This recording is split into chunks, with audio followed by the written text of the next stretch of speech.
Niko kwenye mitambo, unaweza kujiuliza ni mitambo aina gani, lakini mitambo hii ni kwa ajili ya kupima nasema ufanisi wa matumizi ya umeme kwenye vifaa mbalimbali. Kuna majokofu, kuna feni ambazo zinatumika majumbani na kwa kweli zinatusababishia gharama kubwa sana. Tutakwenda kuzungumza na mtaalamu ili atuambie mashine hizi zinatumikaje katika kupima vifaa ili kupata matumizi sahihi ya umeme. Maabara hii inakuwa ukienda kununua AC dukani utakuwa umekuta ina lebo. Ile lebo itakuwa na nyota 5. Utaangalia nyota ya kwanza, ya pili, ya tatu, ya 4, ya 5. Nyota zinavyozidi kuwa nyingi ndivyo matumizi ya nishati yako kidogo na ubora wake unakuwa uko juu zaidi. Haimaanishi kwamba ukiwa na nyota 1 haifanyi kazi, inafanya kazi, lakini huwezi kulinganisha na ikiwa na nyota 5. Kwa hiyo maabara hii sasa AC zitakazokuwa zinaingia nchini zitakuwa zinakuja hapa TBS au zinazotengenezwa nchini zinapimwa kuangalia kiwango cha nishati kinachotumika kwenye hiyo AC. Wananchi watafaidika vipi? Maana kulikuwa na swali, je, wabebe TV zao kutoka nyumbani kuja kupima? Wananchi watafaidika kwamba unaweza kununua AC kwa $500,000 au tuseme $1,000,000 ambayo ni gharama kubwa sana. Lakini umeme unaotumia wakati inakupa ubaridi ndani ni kidogo sana kuliko ile AC ambayo ina viwango. Kama umenunua AC ambayo labda ni $2,000,000 uko unatumia uniti 3 za umeme labda kwa siku nzima, ni tofauti na mtu ambaye amenunua AC kwa $500,000 anatumia uniti 15 hadi 20 kwa siku moja. Kamishna wa nishati ya umeme nchini Engineer Loga anasema haya yatakuwa ni mapinduzi makubwa sana katika matumizi ya nishati ya umeme nchini.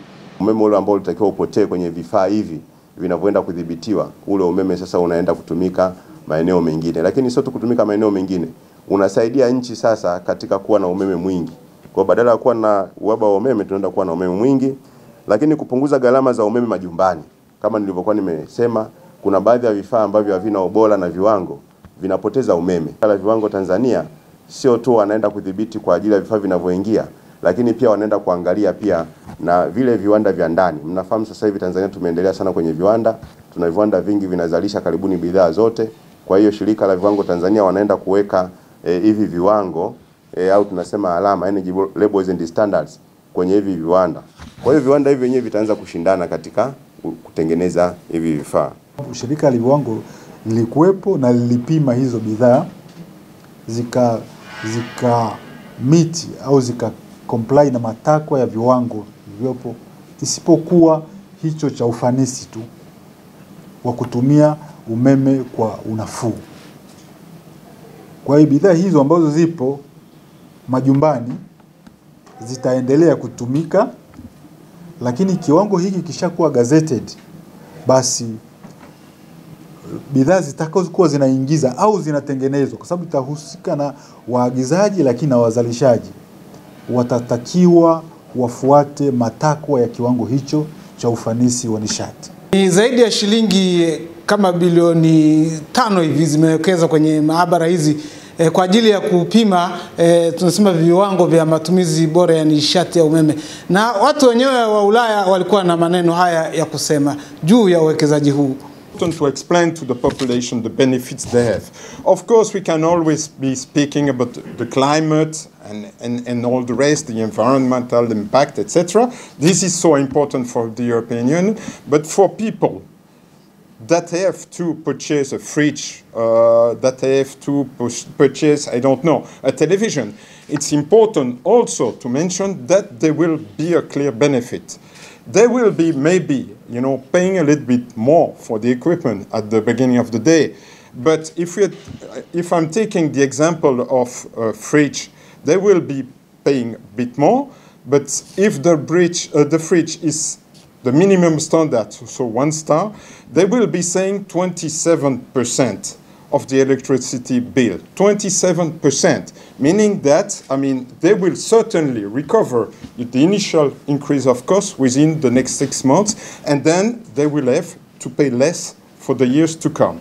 This is important also because when speaking about people, they would be looking at their own wallet and eventually looking at the planet.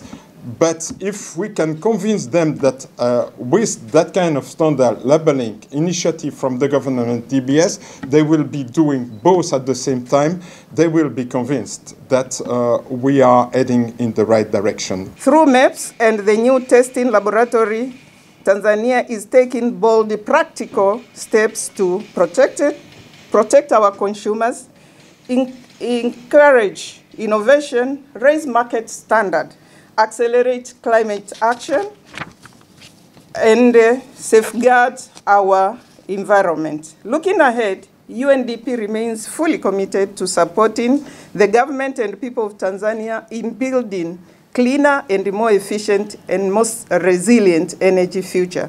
Nyuma yangu ni maabara ambayo imefungwa mitambo ya aina mbalimbali ambayo itakuwa inatumika kupima matumizi sahihi ya nishati hapa nchini. Vifaa ambavyo vitakuwa vinapimwa hapa ni pamoja na majokofu pamoja na feni. Bila shaka itakwenda kumpunguzia mzigo mtumiaji wa mwisho ambaye ni mlaji. Nikiripoti kutoka jijini Dar es Salaam, Mali Ocheto, TBC1.